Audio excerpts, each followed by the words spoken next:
Episode 669. This is way too cunning.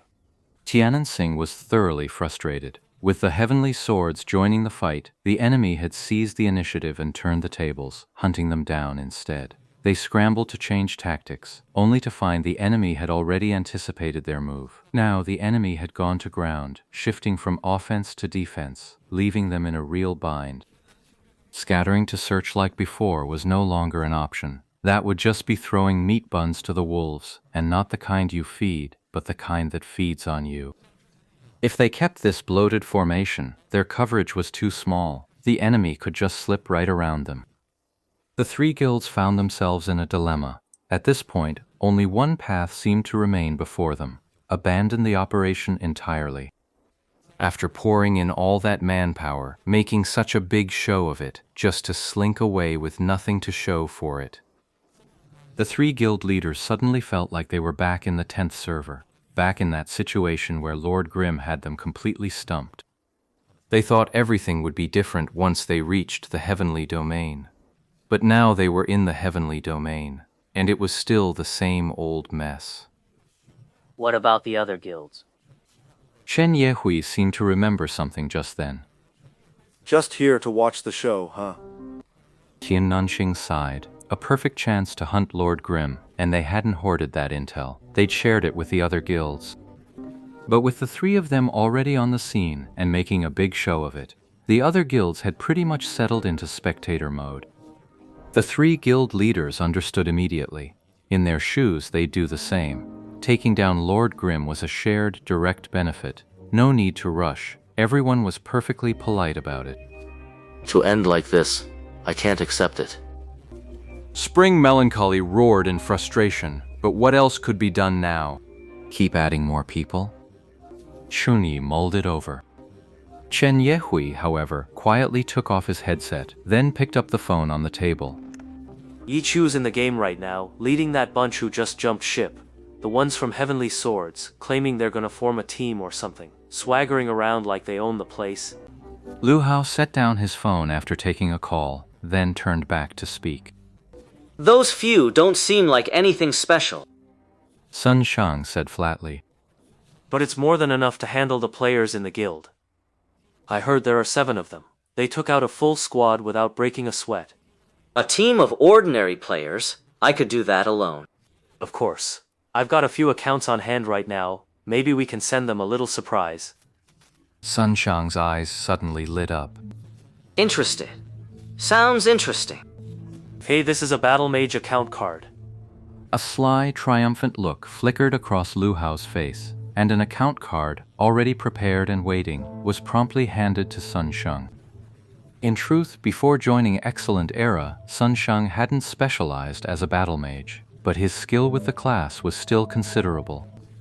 Later, Excellent Era recruited him, and he became the main operator of One Autumn Leaf. Some even speculated that Sun Shang had long planned to supplant Ye Chu, which was why he'd put so much effort into mastering the Battle Mage. To dare covet the title of Battle God, this guy's ambition was no small thing.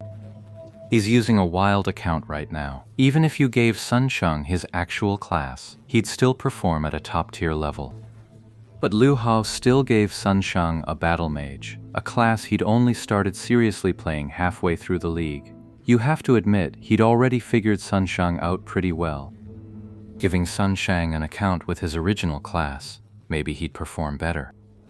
But given Sun Shang's arrogant and conceited personality, this move was definitely not going to earn his understanding. In fact, it would probably just piss him off. This was a clear vote of no confidence in Sun Shang's abilities as a battle mage. Sun Shang was desperate to prove that his battle mage skills could replace Ye Chu's. During the All-Star match, he couldn't wait to challenge Han Wenqing, Excellent Era's sworn enemy, and Ye Chu's longtime rival. In the end, he lost by a hair's breadth.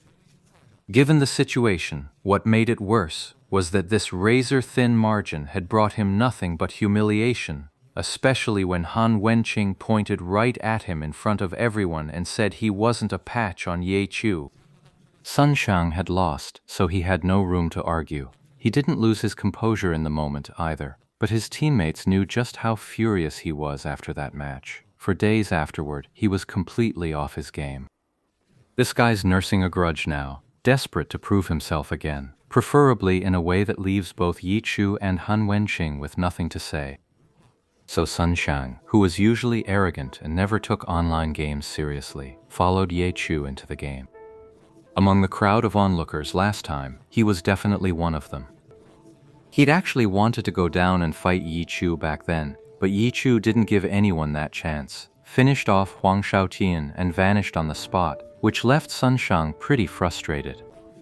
Lu Hao had taken note of all this, and he immediately seized on it. Today, it could finally pay off. He handed Sun Xiang a Battle Mage account card, then gathered Ming and the others. Half of Excellent Era's team now followed his lead as vice captain. So many people. Is that really necessary? Sun Xiang overheard Lu Hao calling for people and remarked coldly.